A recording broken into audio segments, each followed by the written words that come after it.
나 자신을 초월하여 나의 한 걸음 한 걸음이 신성하고 내가 내쉬는 숨 하나하나가 경건하다. 명상과 심상화는 머릿속에서 복잡하게 얽히고 설킨 번잡한 생각을 다스리고 영혼의 고향으로 돌아가는 여정에 도움을 준다. 이를 통해 치유도 일어날 수 있다. 지금까지 사용하지 않았던 정신의 일부를 쓰기 시작하면서 보이지 않던 것이 보이고 이해할 수 없었던 것들을 이해하게 되며 그리하여 지혜가 생겨난다. 그리고 그 다음에는 평온함을 얻게 된다.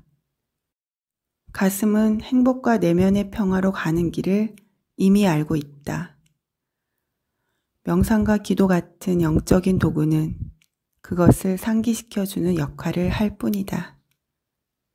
가슴의 메시지를 망각하고 일상의 수렁에 빠지면 허전함과 불행을 느끼게 된다. 우울증에 빠지고 불안에 시달리고 삶에 대한 관점이 흐려지고 큰 그림을 망각하여 길을 잃게 되는 것이다. 해결책은 간단하다. 내 안의 신성과 영성을 다시 기억하도록 시간을 내면 된다. 내가 왜 이 세상에 태어났는지 기억하면 된다. 잊었던 기억을 되살리는 방법 중 하나가 바로 명상이다. 명상은 평소에 우리의 의식을 가득 메우고 있는 끊이지 않은 생각들을 잠시 멈춤으로써 정신을 차분하게 만드는 기술이자 예술이다. 정신이 고요해진 상태에서 명상을 수행하는 사람은 관찰자가 된다. 자아를 객관적으로 바라보면서 높은 수준의 의식을 알아차리게 된다. 명상을 하면 일상의 수렁에서 잠시 벗어나 지금까지 배운 영적 교훈과 가치관을 되새겨 보게 된다. 정기적으로 명상을 하는 것은 자꾸 까먹는 것을 수시로 기억해 내는 것이나 마찬가지이다. 명상을 통해 삶의 큰 그림을 다시 떠올리고 무엇이 정말 중요하고 중요하지 않은지를 깨닫는 것이다. 머릿속을 오가는 5만 가지 잡념을 없애려면 많은 연습과 훈련이 필요하다. 나 역시 깊은 상태에 도달하기 위해 3개월 동안 매일 명상을 해야만 했다. 짜증내지 말고 인내심을 갖고 꾸준히 연습하는 것이 무엇보다 중요하다. 성공적인 명상이 하룻밤 만에 이루어지는 것은 아니다. 명상을 하기 위해 반드시 가부좌를 틀고 앉아야 하는 것은 아니다. 누워서 해도 되고 의자에 앉아서 해도 되고 심지어 산책을 하면서도 할 수 있다. 명상의 목적은 잡념을 멈추고 자신을 객관적으로 관찰하고 인식하는 것이다. 명상하는 방법을 익히면서 동시에 심상화와 최면도 병행하면 더욱 도움이 될 수 있다. 두 기법 모두 진행자의 목소리를 들으면서 수행하면 집중력도 높아질 수 있다. 명상이든 심상화든 아니면 최면이든 남의 의지에 끌려가는 것은 아니라는 사실을 기억하기 바란다. 지나가는 도중 어떤 정체불명의 힘이 나의 정신과 몸을 지배해 버리는 것도 아니고 타임머신에 올라타 과거로 가는 것도 아니다. 이 기법들은 단지 집중력을 극도로 높이는 작업에 불과하며 위험 요인은 전혀 없다.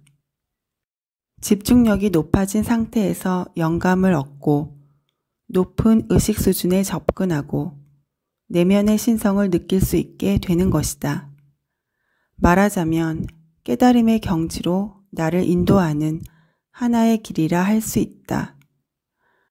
명상의 본질은 다음과 같다. 나의 한 걸음 한 걸음이 신성하고 내가 내쉬는 숨 하나하나가 경건하다.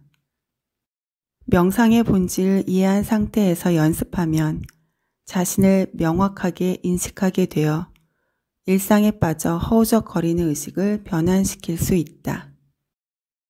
자신을 객관적으로 관찰하고 자신에 대한 심판으로부터 자유로워지는 것이다. 예전에 어떤 기업의 임원으로 있는 환자에게 명상법을 가르친 적이 있다. 하루는 세션 초반에 그녀가 이런 말을 했다. 이 세상에서 가장 아름다운 나무를 보았어요. 어디서 보았는데요? 저희 집 바로 앞에 있었어요. 그 나무는 항상 그곳에 서 있었다. 이처럼 머릿속의 잡념을 없애면 전에는 보이지 않던 아름다움도 눈에 들어오게 된다. 내가 진행하는 워크숍에서는 2분 만에 할 수 있는 단순한 명상법을 가르치고 있다.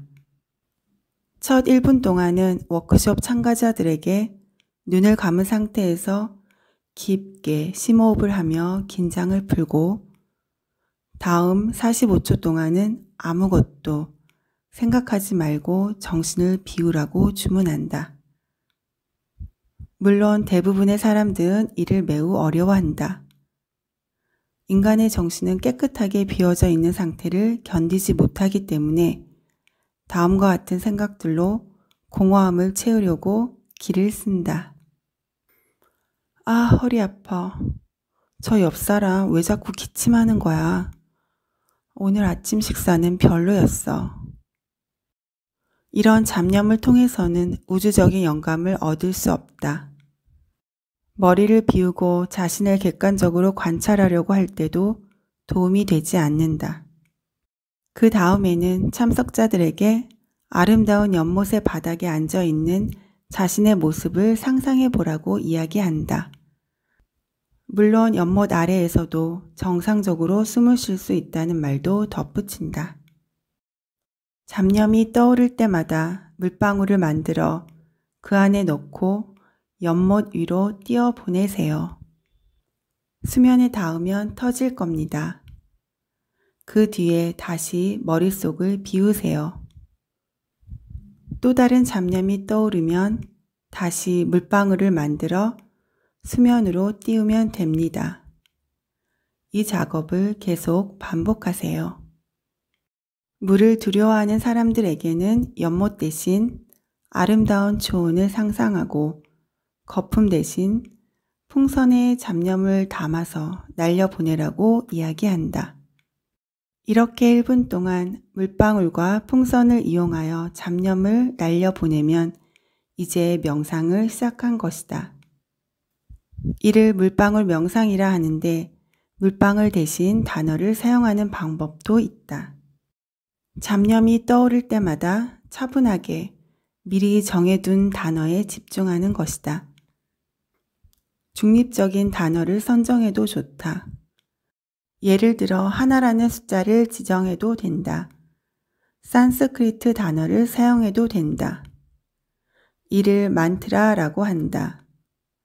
감정적인 요소가 잔뜩 내포되어 있는 사랑 같은 단어를 써도 무방하다. 그 단어에 집중했을 때 내게 어떤 기분이 전해지는지도 관찰해 보도록 한다.